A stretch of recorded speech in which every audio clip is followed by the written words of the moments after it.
Adriano Lira, me desculpe a pergunta de leigo. Estou conhecendo agora o mundo dos relógios. Queria saber se existe muita diferença de acabamento dos modelos Oriente de nível Poseidon para os da faixa de R$ 1.000. Olha só, e você está comparando dois modelos completamente distintos, tá? Quando a gente fala de um Poseidon, você está falando de um relógio da classe Diver, tá? Da classe profissional. Quando você está falando de um relógio de R$ 1.000, a gente está falando de um relógio comum. Certo? É lógico que existem uns modelos um pouquinho mais, um pouquinho menos elaborados, ali de R$ 1.000, porém, eles não passam de relógio comum.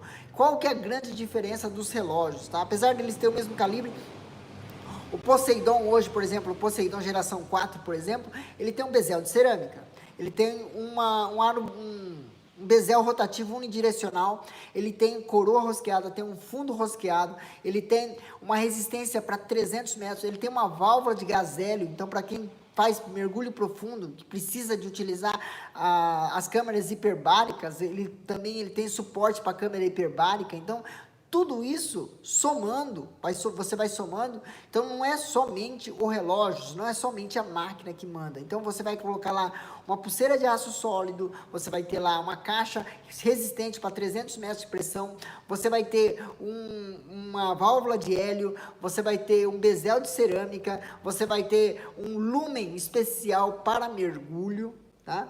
Ah, mas o lumen não é tudo igual? Não, para você ter registrado como relógio diver, a quantidade de lumen que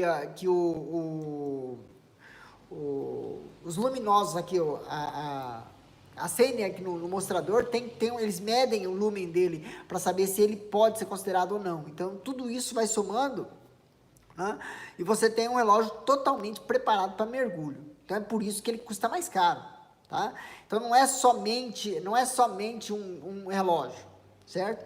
Então aí entra a diferença, por exemplo, por que um relógio quartzo custa R$ 300 e um relógio automático custa 800, custa R$ 1.000?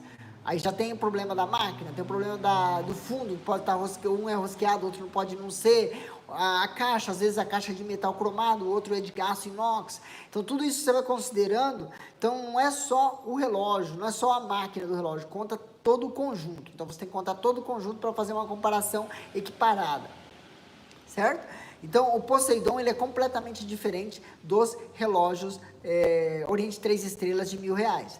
Aí se você pegar o Poseidon e comparar, por exemplo, com o Triton, com o Mako, por exemplo, também já é completamente diferente, porque além do Mako e do Triton ser montado no Japão, onde a hora de trabalho é muito mais cara aqui no Brasil, então ele já fica mais caro a mão de obra, em primeiro lugar. Segundo lugar, ele tem vidro de cristal safira, né? Terceiro lugar, ele tem um enrolamento manual, tem um calibre F4, um F67, F69 ali dentro. Então tudo isso se agregando, você vai ver que ele vale a pena ser comprado, às vezes, um diver japonês. Então, você tem que botar na balança o que realmente você precisa.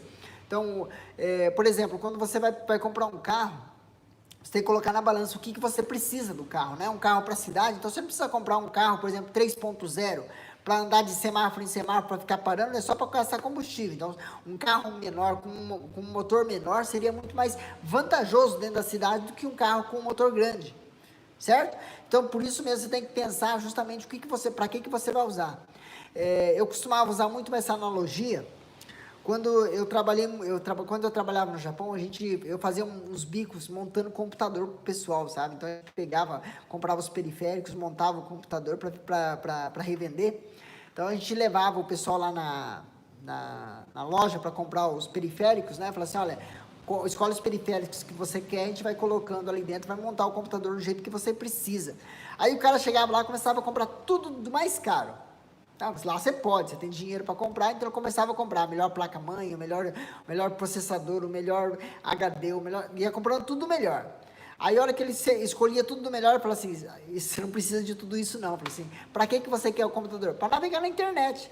Você vai comprar, digamos lá, 16 GB RAM só para navegar na internet? Não precisa. Se fosse para jogar, tudo bem, mas você não vai nem jogar, você vai só navegar na internet.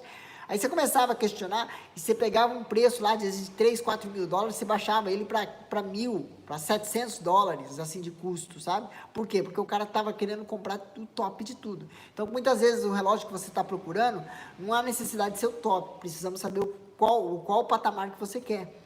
Então, para que você quer o relógio? Né? Para um uso diário, tá? Qual que é o seu pão com manteiga? Aí nós começamos a visualizar o melhor relógio para o seu bolso e para o seu uso, beleza?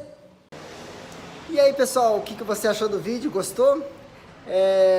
Você concorda com as minhas afirmações desse vídeo? Se você concorda, vai lá, deixa aqui seu joinha aqui embaixo, que vai ser muito bom.